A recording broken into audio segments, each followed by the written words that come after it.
आप देख रहे हैं न्यूज इंसाइडर के साथ प्रोग्राम स्पेशल रिपोर्ट, जिसमें दिन भर की अहम खबरें पहुंचाएंगे आप तक।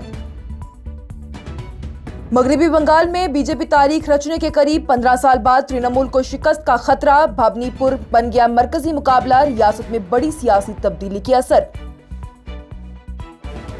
मगरबी बंगाल के इंतखाबी नताइज के दरमियान ममता बनर्जी का हौसला अफजा पैगाम, बोली मायूस ना हो, गिनती अभी बाकी है, तुम लोग शाम के बाद जीतोगे। ताहम बीजेपी और इलेक्शन कमीशन पर धांधली का लगाया इल्जाम। जम्मू में बीजेपी रहनुमा सुनील शर्मा की पुरजोश इज्जत अफजाई, असम इंतखाबात में तारीखी कामयाबी पर पार्टी का खिराज। तमिलनाडु के इंतखाबी नताइज में विजय थलापति का सियासी धमाका, टीवी के 100 से ज्यादा निशस्तों पर आगे, डीएम के पीछे एआईएडीएमके और बीजेपी इत्तेहाद भी मुकाबले में, रियासत में बड़ी सियासी तब्दीली का असर। मगरबी बंगाल के इंतखाबी नताइज पर पीपल्स डेमोक्रेटिक पार्टी की रहनुमा इल्तिजा मुफ्ती का सख्त रद्द-ए-अमल, अवाम के मैंडेट पर दिन दहाड़े डाके का लगाया इल्जाम, मीडिया पर भी की तनकीद। बारामूला के मेंबर पार्लियामेंट इंजीनियर रशीद की दरख्वास्त, बीमार वालिद से मुलाकात के लिए दिल्ली जाने की इजाजत मांगी, हाई कोर्ट ने शराइत पर उठाए सवाल। मगरबी बंगाल में वोटों की गिनती के दरमियान असनसोल और दिनहाटा में तशद्दुद, पुलिस की मुदाखलत से सूरत हाल काबू में। और मशरिक़े वुस्ता सूरत हाल के दरमियान पाकिस्तान और ईरान के दरमियान अहम राब्ता, ट्रंप के मस्बत मज़ाकरात के दावे, पहले सख्त तनकीद के बाद लहजे में आई नरमी। इस प्रोग्राम को आप तक पहुंचाने में हमारे साथ ताउन किया है ग्लोबल इनोवेशंस कंसल्टेंसी ने, जो कि तालीम के लिए वादी का भरोसेमंद ब्रांड है। स्टार हॉस्पिटल सनत नगर श्रीनगर ने, जहां दुनिया के बेहतरीन डॉक्टर्स हर मर्ज का शिफा बख्श इलाज करते हैं। सैंसोकीजर, जो कि सर्दी के मौसम में गर्म पानी के लिए जम्मू कश्मीर के लोगों का भरोसेमंद ब्रांड करने, जहां दुनिया के बेहतरीन डॉक्टर्स हर मर्ज का शिफा बख्श इलाज करते हैं। मगरबी बंगाल में साल 2026 के असेंबली इंतखाबात एक तारीखी मोड़ की तरफ बढ़ते नजर आ रही हैं, जहां पर भारतीय जनता पार्टी पहली मर्तबा आजादी के बाद अपनी हुकूमत बनाने के करीब है, जबकि तृणमूल कांग्रेस 15 साल की हुक्मरानी के बाद शिकस्त का सामना करती नजर आ रही है। ये इंतखाबात खासतौर पर इसलिए भी अहम है क्योंकि ये स्पेशल इंटेंसिव रिवीजन के तहत वोटरों के रिकॉर्ड खारिज होने के बाद पहला बड़ा इम्तिहान है। इस मर्तबा मुकाबला सीधा वज़ीर आला ममता बनर्जी की तृणमूल कांग्रेस और बीजेपी के दरमियान रहा, जहां पर बीजेपी की तरफ से क़ियादत ममता के पुराने साथी और अब मुखालिफ रहनुमा शुवेंदु अधिकारी ने की। इस सियासी मुकाबले में कांग्रेस और लेफ्ट फ्रंट भी शामिल रहे, जबकि एक नया पहलू उस वक्त सामने आया जबकि मुअत्तल तृणमूल कांग्रेस के एमएलए हुमायूं कबीर ने भी अपनी नई पार्टी के साथ सियासत में कदम रखा। रियासत में वोट 2 मराहिल में 23 और 29 अप्रैल को डाले गए, जबकि फाल्ता हल्का और कुछ और पोलिंग स्टेशन पर दोबारा पोलिंग भी करवाई गई। मगरबी बंगाल असेंबली की कुल मिलाकर 294 निशस्तें हैं और हुकूमत बनाने के लिए 148 की सदा अक्सरियत ही दरकार होती है। साल 2021 के इंतखाबात में तृणमूल कांग्रेस ने 215 निशस्तों पर जीत हासिल की थी, जबकि बीजेपी ने 77 निशस्तें जीतकर पहली मर्तबा रियासत में मजबूत ऑपोजिशन के तौर पर अपनी जगह बनाई थी, जबकि कांग्रेस और लेफ्ट फ्रंट बिल्कुल भी निशस्तें हासिल ना कर सका था। उसी इंतखाबात में भी ममता बनर्जी नंदीग्राम से शुवेंदु अधिकारी से हार गई थी, लेकिन बाद में भवानीपुर से बाय इलेक्शन जीतकर दोबारा असेंबली में आ गई। इस दफा शुवेंदु अधिकारी ने ममता बनर्जी को उन्हीं के इलाके भवानीपुर में चैलेंज कर दिया, जिसके पर ही सबकी नजरें बनी हुई हैं। और ये सीट इस काउंटिंग के दौरान भी मरकजी अहमियत इख्तियार कर चुकी है। पूरी रियासत में सियासी गर्माहट महसूस की गई है, जहां पर आइडियोलॉजी की जंग, जमीनी सियासत और अवाम के लिए ऐलानशुदा सहूलियात और तरक्की के वादों के साथ एक जबरदस्त मुकाबला देखने को मिला। ये सब उस रियासत में हो रहा है जहां पर 15 साल पहले लेफ्ट फ्रंट की मजबूत किलाबंदी टूट गई और अब एक नई सियासी तब्दीली के इम्कानात मजबूत होते नजर आ रही हैं। मगरबी बंगाल असेंबली इलेक्शन 2026 की वोटों की गिनती के दरमियान वज़ीर आला ममता बनर्जी ने पीर के दिन एक वीडियो पैगाम जारी करते हुए अपनी पार्टी तृणमूल कांग्रेस के काउंटिंग एजेंट्स और उम्मीदवारों को हौसला दिया है। उन्होंने कहा है कि अभी भी सिर्फ 2 से 3 राउंड की गिनती मुकम्मल हुई है, जबकि 15 से ज्यादा राउंड अभी बाकी हैं, इसलिए मायूस ना हो, उसे कोई जरूरत नहीं है। ममता ने हिदायत दी है कि कोई भी काउंटिंग मरकज ना छोड़े। दावा किया कि उनकी पार्टी सूरज गुरूब होने के बाद ही जीत हासिल करेगी और किसी को डरने की कोई जरूरत नहीं है। साथ ही उन्होंने इलेक्शन कमीशन पर इल्जाम लगाया है कि कई जगहों पर गिनती रोक दी गई है और कल्याणी में ऐसी मशीन्स मिली हैं जहां पर नताइज नहीं मिल रहे। उनका यह भी कहना है कि मरकजी कुव्वतें टीएमसी के खिलाफ ज्यादतियां कर रही है और बीजेपी का यह मंसूबा है कि पहले खुद को आगे दिखाया जाए। ममता ने एसआईआर के जरिए वोट चोरी करने का इल्जाम भी दोहराया और कहा कि असल में उनकी पार्टी 100 से ज्यादा नशस्तों पर आगे है, लेकिन उसे रिपोर्ट नहीं किया जा रहा। उन्होंने ये भी कहा है कि इलेक्शन कमीशन अपनी मर्जी से काम कर रहा है और मरकजी कुव्वतें और पुलिस भी उनके साथ मिलकर काम कर रही है। दूसरी तरफ से भी इब्तदाई रुझानात में भी बीजेपी मजबूत बढ़ती दिखाई दे रही है, जहां पर पार्टी अक्सरियत के निशान 148 से आगे निकलकर 180 से ज्यादा हलकों में आगे रखी है, जबकि टीएमसी करीबन 90 नशस्तों के आसपास पीछे चल रही है। ये सूरत-ए-हाल इस बात की तरफ इशारा कर रही है कि रियासत की सियासत में बड़ी तब्दीली आ सकती है, जहां पर गुज़िश्ता 10 साल से ज्यादा टीएमसी का गलबा रहा है।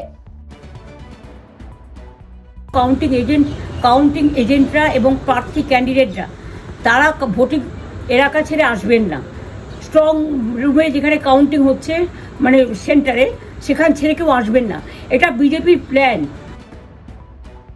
जम्मू में भारतीय जनता पार्टी के मरकजी दफ्तर पर जम्मू कश्मीर असेंबली के लीडर ऑफ अपोजिशन और असम इंतखाबात के को इंचार्ज सुनील शर्मा को इज्जत अफजाई के तौर पर मुबारकबाद दी गई। 4 मई 2026 को पार्टी रहनुमाओं और कारकुनान ने उनका पुरजोश इस्तकबाल किया और असम में बीजेपी की इब्तदाई बढ़त के दरमियान ही उनकी कोशिश को सराहा भी है। इस मौके पर एक पार्टी के रकुन ने बताया है कि आज बीजेपी जम्मू कश्मीर के लिए बहुत खुशी का दिन है कि उनकी पार्टी सिर्फ 3 रियासतें असम, मगरबी बंगाल और पुडुचेरी में हुकूमत बनाने की तरफ आगे बढ़ रही है, बल्कि ये जम्मू कश्मीर के लिए भी एक बड़ी कामयाबी की बात है। उनका ये भी कहना है कि सुनील शर्मा ने असम जैसे मुश्किल इलाके में, खासतौर पर बंगाल के सरहदी हिस्सों में जहां पर जीतना बहुत मुश्किल था, अपने सियासी सलाहियत और बेहतरीन हिकमत अमली से पार्टी को एक जबरदस्त और तारीखी जीत दिलाई है। बयान में यह भी कहा गया कि शर्मा ने वहां रहकर जो स्ट्रेटजी तैयार की उसने बीजेपी को मजबूत मकाम तक पहुंचाया। पार्टी कारकुनान ने सुनील शर्मा का दिल की गहराइयों से शुक्रिया अदा किया और उन्हें इस अजीम कामयाबी पर मुबारकबाद पेश की। इसके बाद ही सुनील शर्मा ने जम्मू में इजलास भी किए हैं, जहां पर मुस्तकबिल की हिकमत अमली और पार्टी को जमीनी सतह पर मजबूत बनाने की बात की गई है। उन्होंने यकीन जाहिर किया कि बीजेपी असम, मगरबी बंगाल और पुडुचेरी में हुकूमत बनाएगी। देखिए, आज जो 5 राज्यों का चुनावी रिजल्ट और जो काउंटिंग इस वक्त चल रही है, ये हर भारतीय ने और हर भारतीय जनता पार्टी के कार्यकर्ता ने पहले ही संकेत दिए थे। जिस प्रकार से बंगाल में करप्शन, गुंडाइज्म और विशेषकर सिविलाइजेशन पे जो अटैक था, जिसके विरुद्ध बंगालियों ने इस बार खुल के वोट दिया।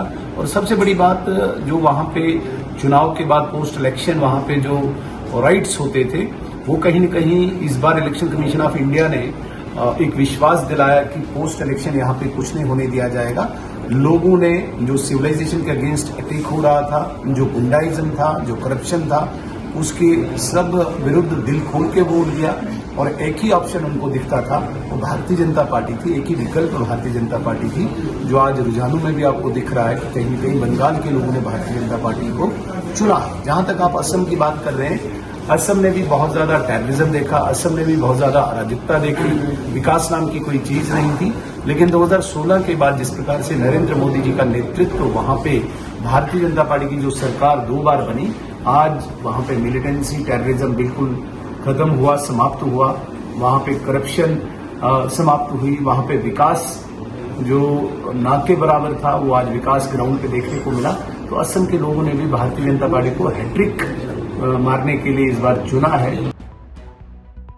तमिलनाडु, जहां पिछले 50 साल से द्रविड़ सियासत का गलबा रहा और सियासत ज्यादातर डीएमके और एआईएडीएमके के दरमियान रही, अब एक नई तब्दीली की तरफ बढ़ती नजर आ रही है। इस मर्तबा रियासत में 3 तरफा मुकाबला देखने को मिल रहा है, जिसमें कि एक तरफ वजीर आला एमके स्टालिन की क़ियादत में डीएमके है, दूसरी तरफ से एआईएडीएमके जो बीजेपी के साथ इत्तेहाद में है और तीसरी तरफ से फिल्म अदाकार से सियासतदान बने विजय की पार्टी तमिलागा वेत्री कजागम यानी टीवीके है। ताजा रुझानात के मुताबिक विजय की पार्टी टीवीके ने हैरानकुन तौर पर डीएमके को पीछे छोड़ दिया और 234 नशस्तों में से 100 से ज्यादा पर आगे की हासिल कर ली, जबकि अक्सरियत के लिए 118 नशस्तों की जरूरत होती है। अक्सर एग्जिट पोल ने डीएमके की दूसरी बार जीत की पेशनगोई की थी, लेकिन एक्सिस माई इंडिया ने विजय इफेक्ट का जिक्र करते हुए कहा था कि टीवीके इस दफा किंग मेकर साबित हो सकती है।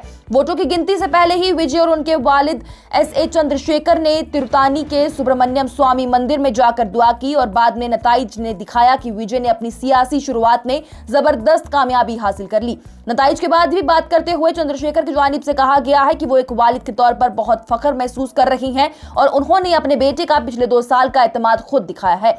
उन्होंने ये भी कहा है कि विजय ने पहले ही कह दिया था कि वो तमिलनाडु के वजीर आला बनेंगे। इससे पहले जब 29 अप्रैल को एक सर्वे में टीवीके के लिए 98 से 120 नशस्तों की पेशेंगोई की गई थी तो कई लोगों ने उसका मजाक भी उड़ाया था, लेकिन अब ये पेशेंगोई सच होती नजर आ रही है। 1 साल पहले भी सियासी माहिर प्रशांत किशोर ने एक इंटरव्यू में ये कहा था कि अगर विजय अकेले इंतखाब लड़ते हैं तो उनके जीतने के चांसेस बहुत ज्यादा हैं। अब विजय तमिलनाडु की सियासत में एक नए सितारे के तौर पर उभर रही हैं और उनका नाम MGR और जया ललिता जैसे मशहूर अदाकारों के साथ लिया जा रहा है, जिन्होंने सियासत में बड़ी कामयाबी हासिल की। विजय ने कमल हसन और विजयकांत जैसे अदाकारों की गलतियों को दोहराने से बचकर अपनी अलग पहचान बनाई है। उनके वालिद ने यह भी कहा कि विजय तमिलनाडु के लिए अच्छा काम करने के जज्बे से भरे हुए हैं और रियासत की सियासत में एक नया दौर शुरू होता नजर आ रहा है। पीपल्स डेमोक्रेटिक पार्टी के रहनुमा इल्तिजा मुफ्ती की जानिब से पीर के दिन ही मगरबी बंगाल के इंतखाबी नताइज पर सख्त तनकीद करते हुए इसे दिन के उजाले में डाका करार दिया गया। उन्होंने सोशल मीडिया पर अपने पैगाम में कहा कि ये इंतखाब शुरू से ही इंसाफ पर मबनी था ही नहीं और इसकी साफ शफाफियत पर सवाल भी खड़े किए। इल्तिजा मुफ्ती ने मीडिया को निशाना बनाते हुए उससे लेम स्ट्रीम मीडिया कहा है और इल्जाम भी लगाया है कि मीडिया इस सूरत हाल को गलत अंदाज में पेश कर रहा है। उनका कहना है कि मीडिया क्यों इससे कोई बड़ी कामयाबी दिखाने की कोशिश कर रहा है जबकि ये अवाम के मैंडेट का कोई वाज़ेह तौर पर डाका है। यह बयान उस वक्त सामने आया है जब मगरबी बंगाल में वोटों की गिनती जारी है और इब्तदाई रुझानात में बीजेपी आगे बढ़ रही है, जबकि अभी मुकम्मल नताइज आना बाकी हैं। बारामूला के मेंबर पार्लियामेंट इंजीनियर रशीद ने पीर के दिन ही दिल्ली हाई कोर्ट से दरख्वास्त की है कि उन्हें पहले दी गई 1 हफ्ते की आर्जी जमानत के हुक्म में तब्दीली की जाए ताकि वो अपने बीमार वालिद के पास रह सकें, जिन्हें की श्रीनगर से दिल्ली के एम्स अस्पताल मुंतकिल कर दिया गया। जस्टिस प्रतिभा M सिंह और जस्टिस मधु जैन पर मुश्तमिल बेंच ने, जो कि पहले ही उन्हें सिर्फ श्रीनगर तक महदूद कर चुकी थी, मामला सुनवाई के लिए मंगल के दिन तक मुअख्खर कर दिया और उनसे दिल्ली में मकामी पता देने को भी कहा है। इंजीनियर रशीद के वकील ने अदालत को बताया है कि उनके पास दिल्ली में एक फ्लैट है जो कि उन्हें रखने पार्लियामेंट के तौर पर दिया गया, लेकिन अदालत ने इस पर एतराज करते हुए कहा है कि वो ऐसी जगह पर रहने की इजाजत नहीं दे सकते जहां पर दूसरे MPs भी रहते हो, क्योंकि ये सिक्योरिटी का मसला बन सकता है। इस पर वकील ने कहा कि वो किसी जाती घर का पता पेश करेंगे। इसी दौरान नेशनल इन्वेस्टिगेशन एजेंसी के वकील ने अदालत को बताया है कि इंजीनियर रशीद को असल में कस्टडी पैरोल के जरिए जेल से सीधा अपने वालिद से मिलने की इजाजत दी जा सकती है, खासतौर पर जब उनकी आर्जी जमानत 6 मई को खत्म हो रही है। कस्टडी पैरोल का मतलब है कि कैद को पुलिस हिफाजत में ले जाकर मुलाकात करवाई जाती है। वहीं NIA के वकील ने यह भी कहा कि इंजीनियर रशीद के वालिद की तबीयत फिलहाल मुस्तहकम है और उन्हें घर वालों की दरख्वास्त पर एम्स दिल्ली शिफ्ट किया गया। मगरबी बंगाल असेंबली इंतखाबात साल 2026 के लिए वोटों की गिनती इस वक्त जारी है और सूरत हाल काफी अहम हो चुकी है। इलेक्शन कमीशन के ताजा आदादोशुमार के मुताबिक तृणमूल कांग्रेस को बड़ा नुकसान देखना पड़ रहा। इसी दरमियान आसानसोल और दिनहाटा के इलाकों में भी तनाव भारी सूरत हाल पैदा हो गई है। वहीं आसानसोल इंजीनियरिंग कॉलेज के काउंटिंग मरकज के करीब 2 गिरोहों के दरमियान झगड़ा हो गया, जिसके बाद अमन कायम रखने के लिए सिक्योरिटी अफराद ने भी लाठीचार्ज किया। मनाजिर में देखा गया कि कुर्सियां और गाड़ियां तोड़ फोड़ का शिकार हुई। दूसरी तरफ से दिनहाटा में भी जारी की गई तस्वीरों में दिखाया गया कि TMC और BJP के कारकुनान के दरमियान सख्त बहस और तकरार हुई है। जब सूरत हाल काबू से बाहर होने लगी तो पुलिस ने फौरन मुदाखलत करते हुए हुजूम को मुंतशिर किया है ताकि कोई बड़ा हादसा पेश न आए। और बदलते हुए इलाकाई हालात के दरमियान पाकिस्तान के वजीर खारजा मोहम्मद इसहाक डार की जानिब से ईरानी वजीर खारजा अब्बास अरागची के साथ टेलीफोन पर अहम गुफ्तगू की गई, जिसमें कि मशरिक वस्ता की मौजूदा सूरत हाल और इस्लामाबाद के सिफारती कोशिशों का जायजा लिया गया। अल अरेबिया के मुताबिक इस बातचीत का मरकज इलाकाई माहौल और चल रही सिफारती हरकतों पर रहा। यह राब्ता उस वक्त हुआ जब अमेरिका के सदर डोनाल्ड ट्रंप ने इतवार को कहा है कि उनके नुमाइंदे ईरान के साथ बहुत मस्बत गुफ्तगू में मसरूफ है और ये मुज़ाकरात किसी बेहतरीन नतीजे तक पहुंच सकते हैं। ट्रुथ सोशल पर अपने पैगाम में ट्रंप ने कहा है कि उन्हें पूरी तरह मालूम है कि उनकी टीम तेहरान के साथ राब्ते में है और ये गुफ्तगू सबके लिए अच्छे नतीजे ला सकती है। इस बात की तस्दीक अमेरिका के खास नुमाइंदे स्टीव विटकॉफ ने भी की, जिन्होंने CNN को बताया है कि वाशिंगटन और तेहरान के दरमियान राब्ता जारी है और जंग खत्म करने के लिए मुमकिन मुज़ाकरात पर काम हो रहा है। विटकॉफ ने यह बयान ट्रंप के डोरल गोल्फ क्लब से दिया है, जहां वो सदर के साथ पीजीए कैडिलैक चैंपियनशिप के दौरान ही मौजूद थे। ट्रंप का ये नया लहजा उनके पहले के सख्त बयान से मुख्तलिफ रहा, जहां पर उन्होंने ईरान की तजवीज को नाकाबिले कबूल करार दिया था और ये कहते हुए कि ईरान ने अभी तक अपने अमाल की बड़ी कीमत अदा नहीं की। द टाइम्स ऑफ इजराइल के मुताबिक ट्रंप ने ईरान की पेशकश को मुस्तरद करते हुए उसे काबिले कबूल नहीं कहा था और एक मुख्तसर फोन कॉल में ये भी बात दोहराई थी। उनका यह भी दावा है कि इलाकाई फौजी मुहिम कामयाबी के साथ आगे बढ़ रही है और ईरान मुआहदा करना चाहता है, लेकिन वो उसकी शराइत से मुतमईन नहीं है और कुछ बातों पर राजी नहीं हो सकते। दूसरी तरफ से ईरान के वजारत खारजा के तर्जुमान इस्माइल बागई ने तस्दीक की कि अमेरिका का जवाब पाकिस्तान के जरिए तेहरान तक पहुंच चुका है और उस पर गौर किया जा रहा है। उन्होंने कहा कि ईरान का 14 नुकाती मंसूबा सिर्फ जंग खत्म करने के लिए है और इसमें जोहरी मसाइल शामिल नहीं है। बागई के मुताबिक इस मंसूबे में पहले जंग रोकनी और फिर 30 दिन के लिए उसके अंदर ही तफसीली जायजा लेने की तजवीज दी गई है। खासतौर पर लेबनान जैसे इलाकों में अमन कायम करने पर तवज्जो दी जा रही है। आज की स्पेशल रिपोर्ट में इतना ही। दीजिए इजाजत। लेटेस्ट अपडेट्स के लिए देखते रहिए न्यूज़ इनसाइडर 24/7।